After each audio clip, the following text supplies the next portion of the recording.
All right, I'm back for part two.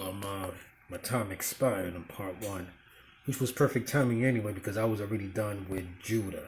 But I'm gonna pick it back off of Levi because I forgot to point something out. And in dealing with the root of Deuteronomy, chapter 33, verse 8, in regards of Levi, Simeon and Levi, but in particular Levi. So it says Deuteronomy 33 and 8.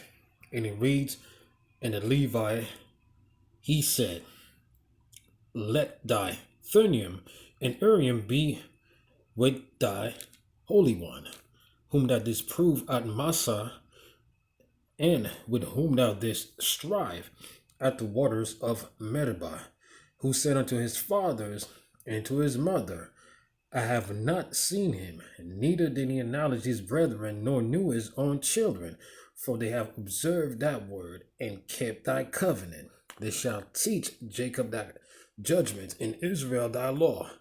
They shall put incense before thee, and the whole burnt sacrifice upon thine altar.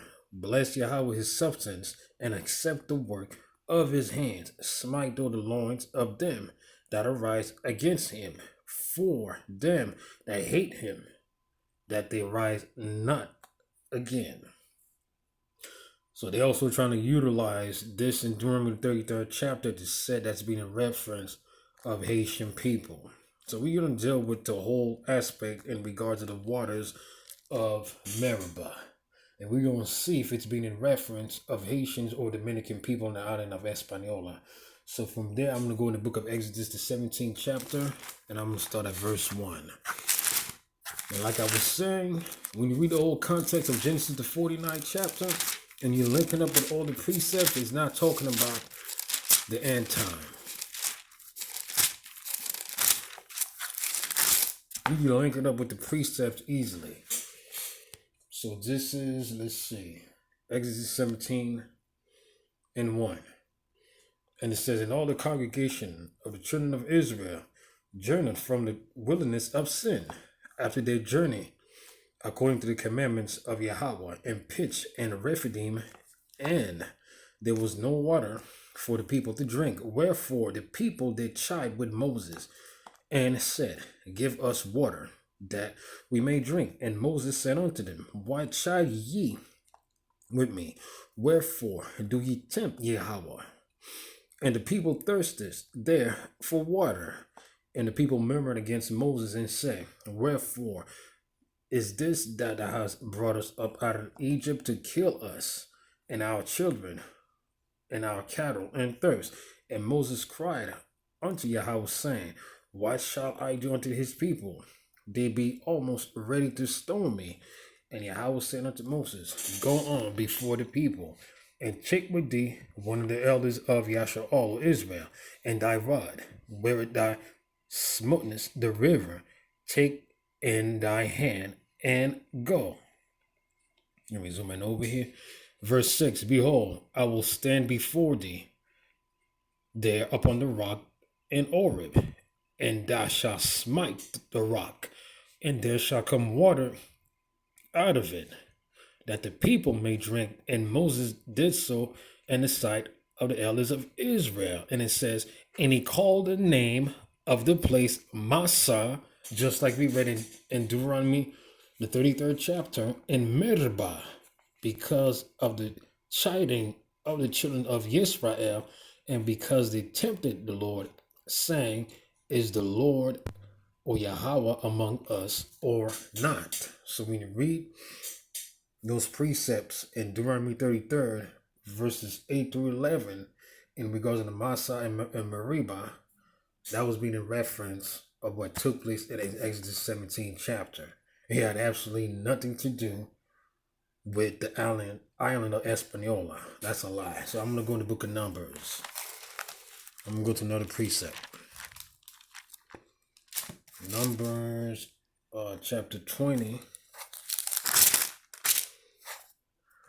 I'm going to let's see, verse 7 to verse 13. And it says, and Yahweh spake unto Moses, saying, take the rod and gather thou the assembly together, thou and Haran thy brother, and speak ye unto the rock before their eyes, and it shall give forth his water, and I shall bring forth to them water out of the rock. So thou shalt give the congregation and their beasts drink. And Moses took the rod before the congregation of the Lord, as he commanded him. And Moses and Aaron gathered the congregation together before the rock. And he said unto them, Hear now, ye rebels, must ye fetch your water out of the rock? And Moses lifted up his hand, and with his rod he smote the rock twice, and the water came out abundantly. And the congregation drank, and their beasts also. And the Lord spake unto Moses and to Aaron, Because ye believed me not, to sanctify me in the eyes of the children of Israel. Therefore ye shall not bring this congregation into the land which I had given thee. Because Moses didn't give credit to the Creator. And over here it says, this is the water of what? Meribah. Just like we read in Deuteronomy 33rd chapter. Because the children of Israel strove with Yahweh, and he was sanctified in them.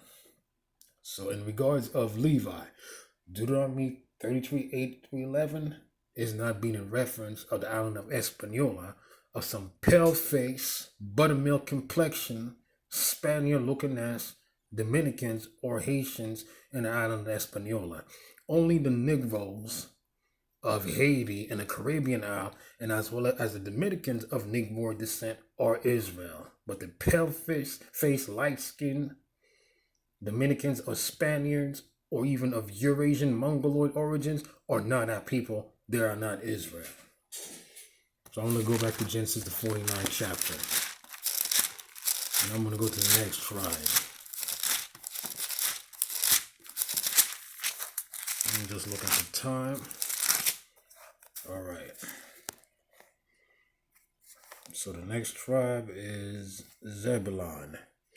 It says, Zebulon shall dwell at the haven of the sea, and he shall be for an haven of ships, and his border shall be unto Zidon. So now, hold on. So over here they're saying that Zebulon represents the Mongoloid from Guatemala all the way to Panama, and it's all dealing with the Panama Canal. This is the false 12 tribe chart. And over here is the correct breakdown of Israel. All 12 tribes are Negroes. Period, point blank. I'm going to go back over here. And I'm going to go, let's see. So it says over here that the Zebulun shall dwell at the haven of the sea. I'm going to go to the book of Isaiah, the 9th chapter and the 1st verse. And we're going to see, based upon the scriptures, if it's going into the Panama Canal. We're going to follow what the scripture says, or we're going to follow these men and their leaders. Isaiah 9:1. Nevertheless, the dimness shall not be such as was her vexation, when at the first he lightly afflicted the land of Zebulun and the land of Naphtali, and afterward did more grievously afflict her by what? By the way of the sea, beyond Jordan and Galilee of the nations. So you clearly see, based upon Isaiah the 9th chapter, correlating with what we read in Genesis the 49th chapter in regards of Zebulun being heaven by the sea, is being a reference of the ancient land of Zebulun. It don't got anything to do with the Panama Canal. None whatsoever. I'm going to go in the book of Joshua.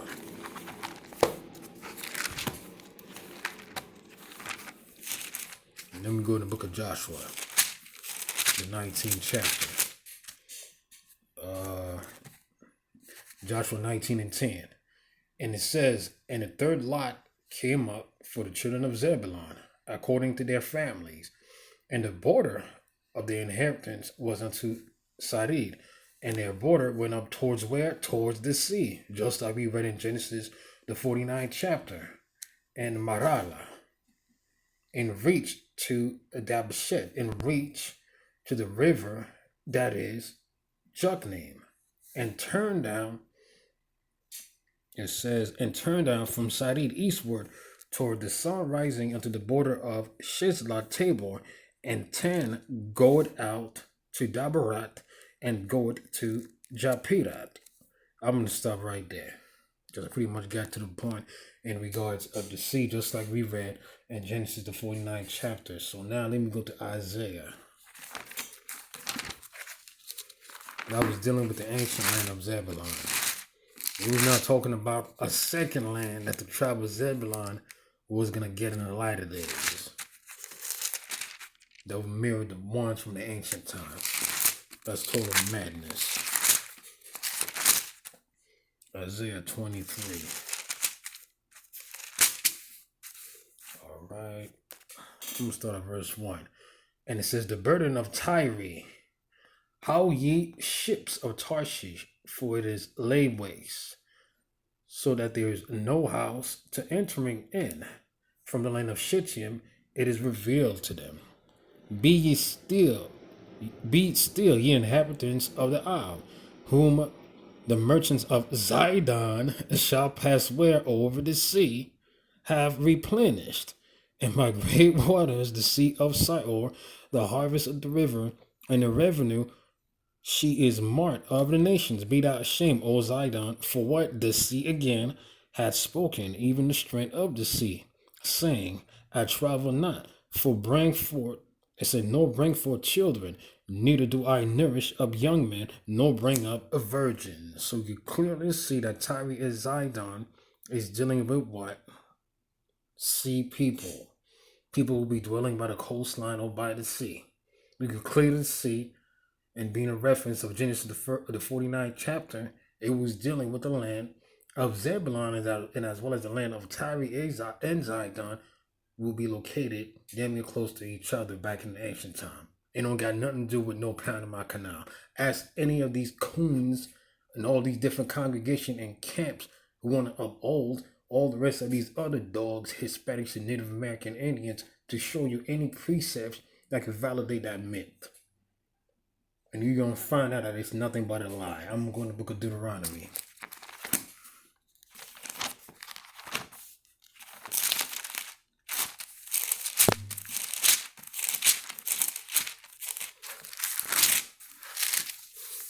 Deuteronomy 33 and 18. And it says, in Zebulun he said, rejoice, Zebulun, and thy going out, and Issachar, and thy going in. They shall call the people unto the mountain. There they shall offer sacrifices unto righteousness, for they shall suck of the abundance of what? Of the seas again. Going back to what? Genesis, the 49th chapter, and treasures hid in the sand. Now you notice on how Issachar is also mentioned there. Shown to you on how the land of Issachar, that we finna about to go into right now, was also dealing with the ancient land of Issachar. Let me see. And we're not talking about a future location and it ain't coming.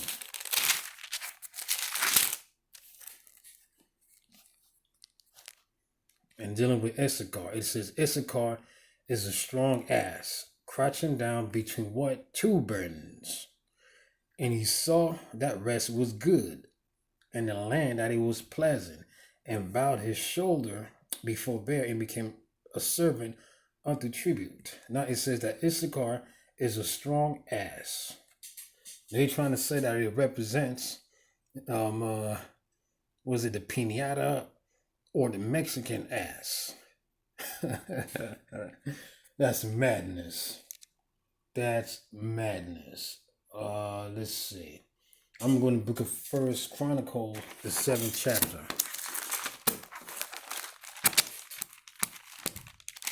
Now I'm going to show y'all what the ass represents. It was just a parable. Let's see. Is it First Chronicles? I'm looking at Second Chronicles. I'm looking for the book of First Chronicles, the 7th chapter.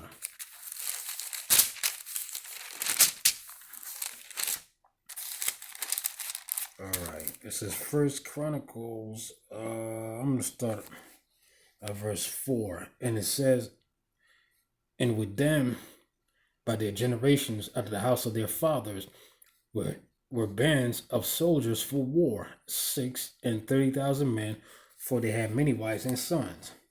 And their brethren among all the families of what? Of Issachar were what? They were violent men of might. Reckon, and all of their genealogies 7,000. So when it spoke about Issachar being a strong ass, it was dealing about their men being violent,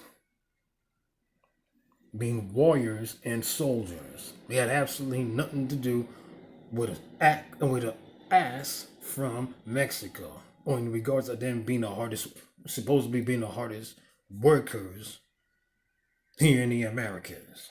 That's total madness. So I'm going to go back to Genesis 49 chapter.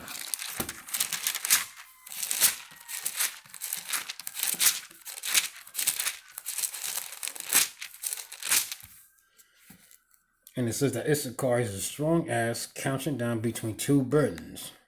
I'm going to get to the burdens later on. And it says that he saw that rest was good and that the land was what? Pleasant. So we're going to deal with the whole aspect of the land being pleasant. So I'm going to go in the book of Deuteronomy 27.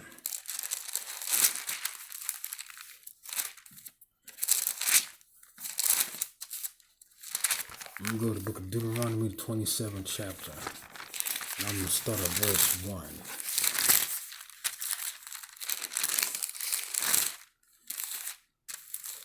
Deuteronomy 27 and 1. And it says, and Moses with the elders of Israel commanded the people, saying, keep all the commandments which I commanded you this day.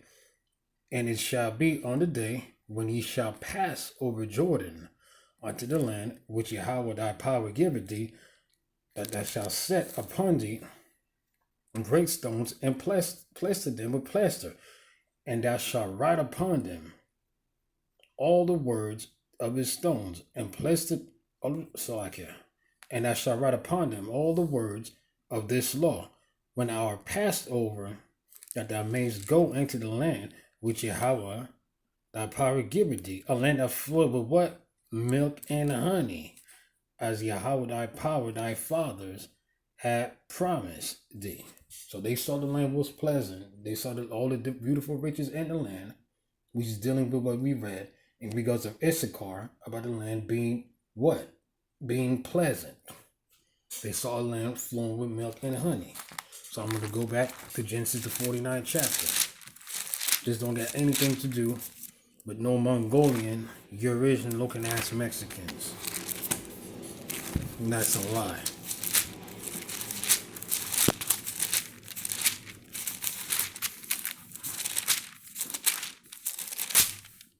Alright, so it says that Issachar is a strong ass, counting down between two burdens. And he saw that rest was good. And he saw that rest was good in the land, that it was what? Pleasant. So now I'm going to the book of Judges.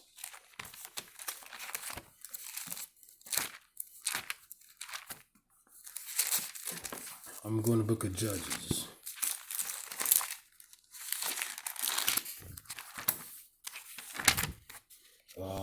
Chapter 5, verses 12 to verse 16. All right. And dealing with the borough, because it was something that took place over there that correlates with Genesis the 49th chapter in regards of Issachar. So verse 12 reads, awake, awake, Deborah, awake, awake. Utter a song, arise, Barak, and lead thy captivity captive, thy son, O Abinoam. Then he made him that remaineth have dominion over the normal among the people of Yahweh made have dominion over the mighty. Out of Ephraim was there a root of them against what? Against Amalek after thee.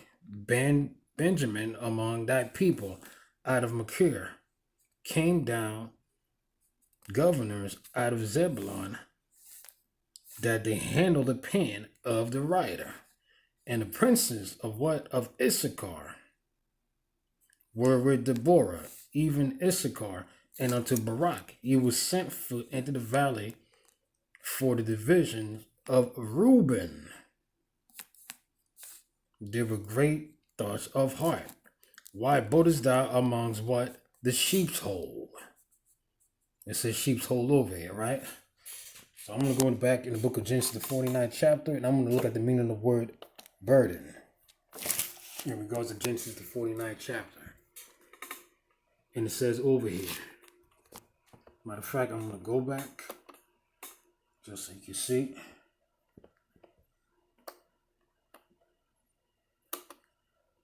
In regards to Issachar, Genesis 49. Over here. Genesis 49 and 14. It says, Issachar is a strong ass, couching down between what? Two burdens.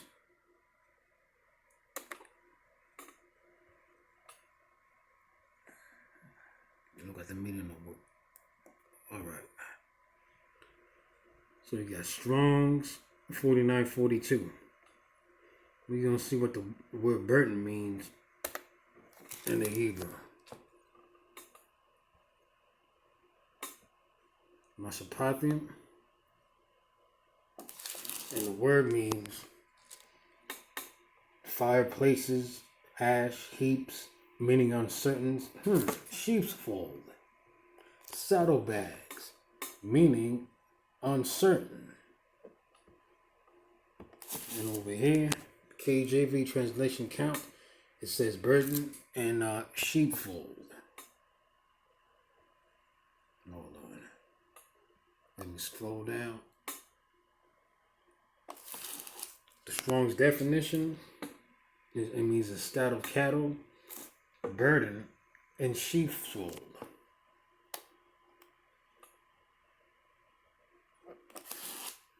All right, that's it on that.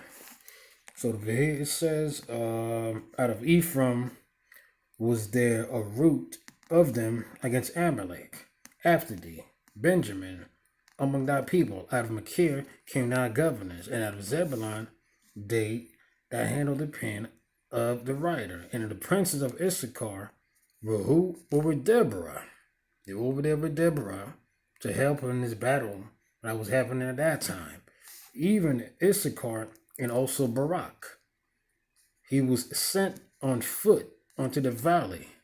For the divisions of what? Reuben, they were great of heart.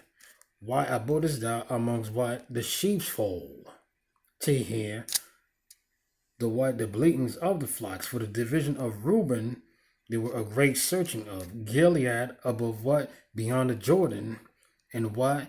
They then remaining in ships in Asher. Because across the river of Jordan, you also go back and study and read the whole chapter, Deuteronomy 27 chapter, and as well as you go back and start to read all the different lots, the land of Reuben and Gad was located across the river of Jordan. So the Creator, the Most High, had ordained the rest of the tribes to go ahead and help him out in battle. When they went out about their ways to get into trouble. So that was the sheepfold that you read about, or the burden of Genesis 49th chapter that was being spoken of in regards of what? Of Issachar. Don't got anything to do with no modern day quote unquote so-called Mexicans. That is a lie. I'm going to go back to Genesis the 49th chapter.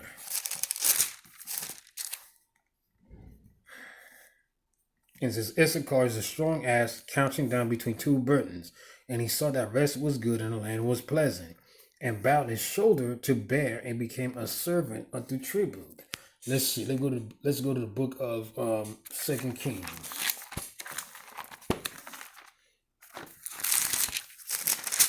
2 Kings 17 chapter.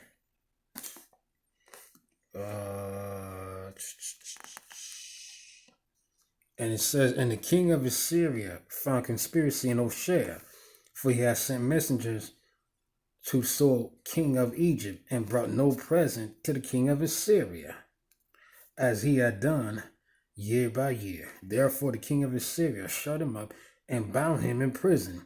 Then the king of Assyria came up throughout all the land, and went up to Samaria, and besieged it 3 years. In the 9th year of Hosea, king of Assyria, took Samaria, and carried who? Away Israel. Now Issachar was also part of the northern kingdom of Israel, away into Syria, and placed them in Halah and Habor by the river of Goza, and in the cities of Medes. So that's dealing, when you're reading about in Genesis the 49th chapter, in regards of Issachar, when it speaks about how he shall bow his shoulder to bear and become a servant unto tribute, that was dealing when the Assyrians came in and enslaved the tribe of Issachar. It don't got anything to do about the land of Mexico and those modernized Mexicans that you see today. That is a lie. Let's see. I don't got much time left. I'm gonna jump down. Let's see. Let me jump down to Asher, and I'm gonna deal with Dan on part 3, because I'm running out of time right now.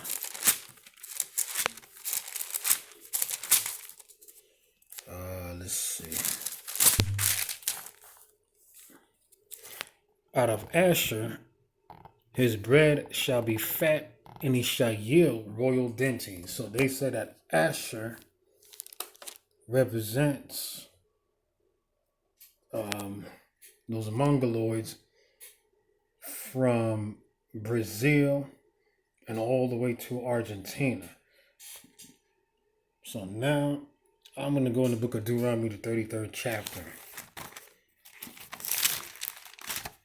to prove to you that he's not talking about some Mongoloid from South America.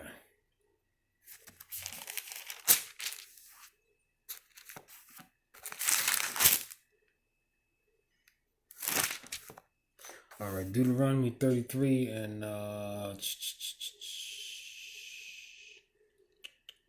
24. It says, and of Asher he said, let Asher be blessed with children, let him be acceptable to his brethren, and let him dip his foot in oil. So that was dealing with all the fatness spoken about in Genesis the 49th chapter in the book in regards of Asher, was dealing with the riches of the land, in particular oil or olive oil. So I'm going to go in the book of Job.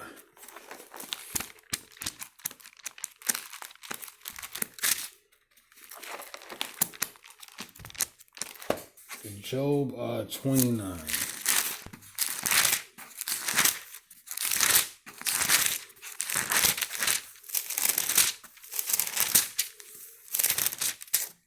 Verse 5. And when the Almighty was yet with me, when my children were about me, when I washed my steps with butter, and out of the rock pour me out of the river of what? Oil. When I went out of the gate through the city, when I prepared my seat in the streets. So the oil spoken about in regards of Asher was dealing with the riches of the land. It was also literally dealing with regular oil, such as olive oil and so on and so forth. It was not talking about the quote-unquote so-called Mongoloid Indians. No, I say Argentina to Chile. I'm sorry about that. I meant I'm from Colombia to Uruguay. They're trying to say that Asher represents the quote-unquote so-called Indians, or the Mongoloids, or the Eurasians from Colombia to Uruguay. But when you go back and check out and link all the precepts together, it's really dealing with the riches of the land and as well as the oil. All right, so my time is about to run out. I'm going to come back for part 3.